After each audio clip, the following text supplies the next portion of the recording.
Howdy folks, and welcome to the Hillbilly Kitchen. Today we're going to be cooking the world's cheapest food.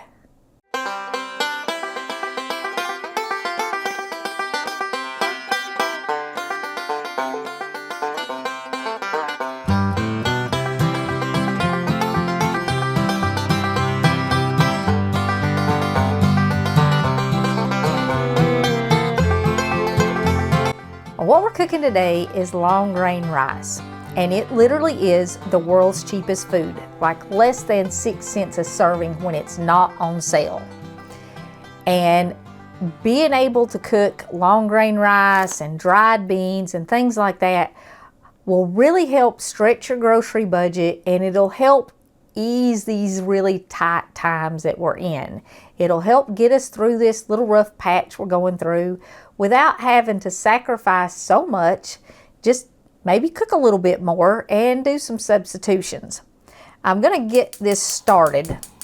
All you absolutely need for long grain rice is 1 cup of rice and 2 cups of water. And the first thing you need to know to cook long grain rice is you need to bring your water to a full rolling boil before you add your rice. So just on pretty high heat, we're going to bring our water to a boil. Now, I like to add a little bit of fat in my rice. And we've talked before about how fat equals full. I've got just about a tablespoon of butter here, so I'm going to go ahead and put that in my water now. And I also like to add a little salt. It really improves the flavor. Salt improves the flavor of most things. In a cup of rice, I would do anywhere from 1/4 to 1/2 teaspoon of salt, but it is to taste. And you know, I know that looked like I had a little more, but half of it stuck in my hand, so I put about 1/4 teaspoon in there. You can add other things in rice to flavor it. And you can do cheesy rice, or you could put some bacon crumbles in there for breakfast. You can add in milk and sugar once it's cooked and do a breakfast rice. And we are going to do a breakfast rice. We'll do a video on how to do a breakfast rice.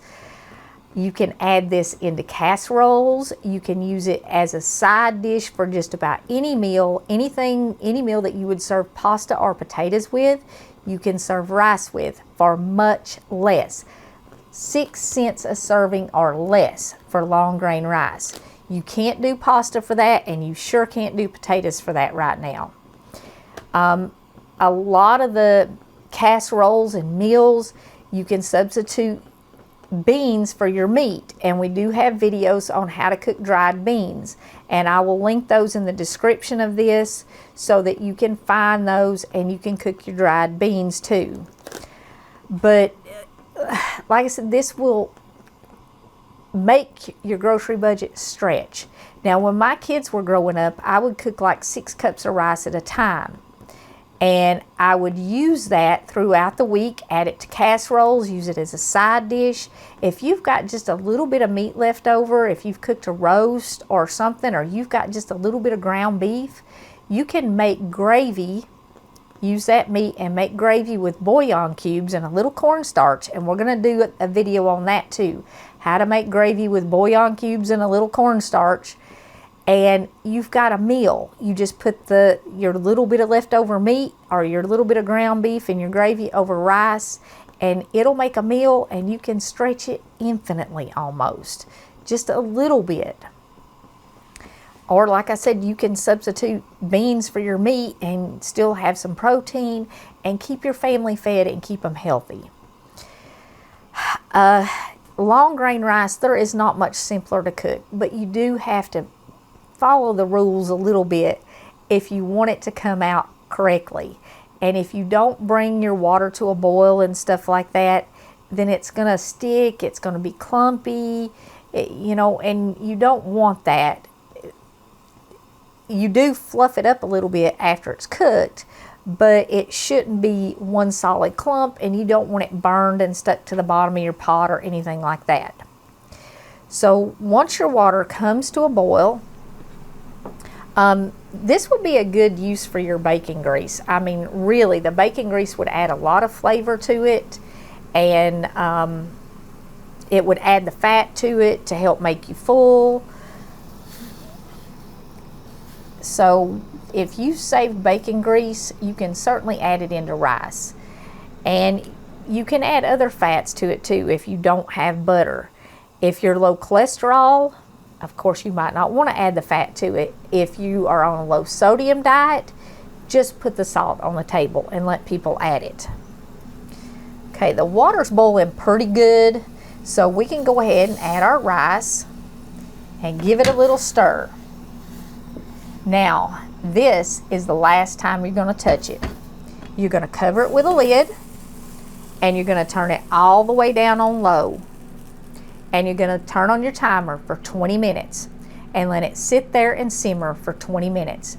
And that's all there is to it. If you take the lid off and you stir it while it's cooking, it's not going to cook right. You don't need a special pot or anything, just a pot with a lid. And cover it, set your timer for 20 minutes, and let it sit there on low. Turn it down as low as your stove eye will go, and just let it cook. And in 20 minutes, you can see all these little pits in here. That's where it sat there and simmered, and that's the steam comes up through those little pits, and it cooks the rice on top, so you don't need to stir it while it's cooking. Leave that lid on it. That's kind of the secret. If you just do 3 things: bring your water to a boil, set your timer for 20 minutes, and then don't touch it again. Turn it down on low and don't touch it. It will come out perfect, and you don't need a special pot.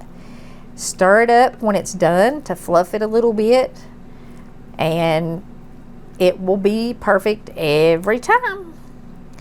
And like I said, you can serve this with any meal where you would use pasta or potatoes. You can substitute it in casseroles.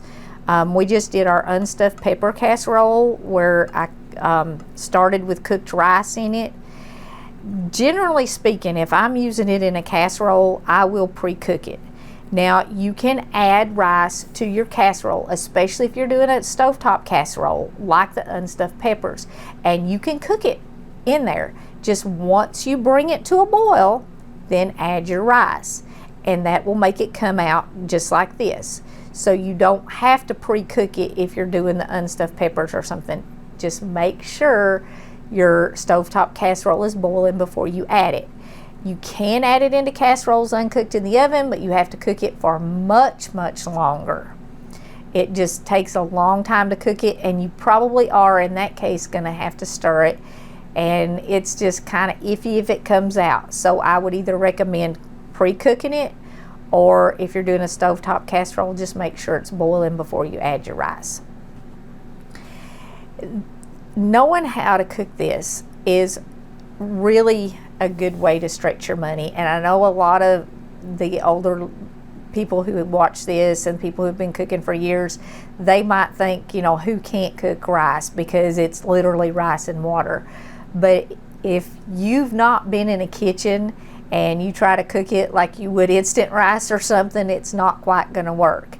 And this is much, much easier than you would think.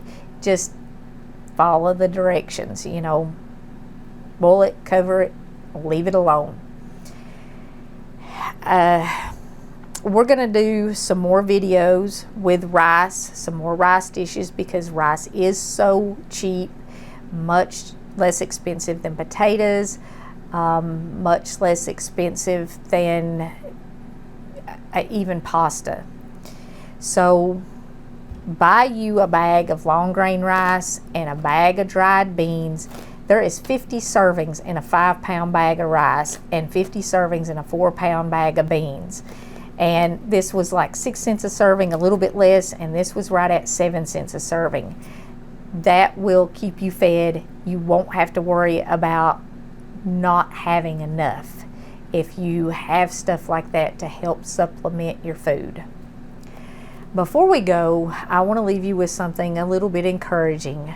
Romans 8:39 says, "Nor height, nor depth, nor any other creature shall be able to separate us from the love of God, which is in Christ Jesus our Lord."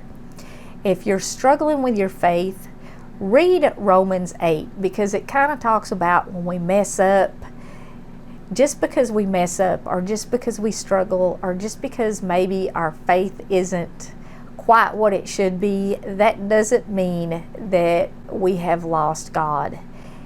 Jesus told us, when he told us to pray the Lord's Prayer, he told us to pray every day for our daily bread and every day for forgiveness, because he knew every day we were going to have need and every day we were going to mess up. So don't let your stumbles separate you from God's love. That's the only thing that can. You are the only thing that can separate you from God's love. The highs and the lows can't. Nobody else can. Only we can do that. So don't let your own doubts, don't let your own insecurities separate you from God's love. He's there. He's always there. We know that he will never leave us nor forsake us, and he will get us through this, and we might have to eat some rice and some beans, but he will provide us nourishment no matter how expensive groceries get or how tough things get. I want to thank you all so much for joining us in the Hillbilly Kitchen. If you haven't already, please don't forget to click like and subscribe before you leave, because we really want you to be a part of our family here. And until next time, remember to put God first.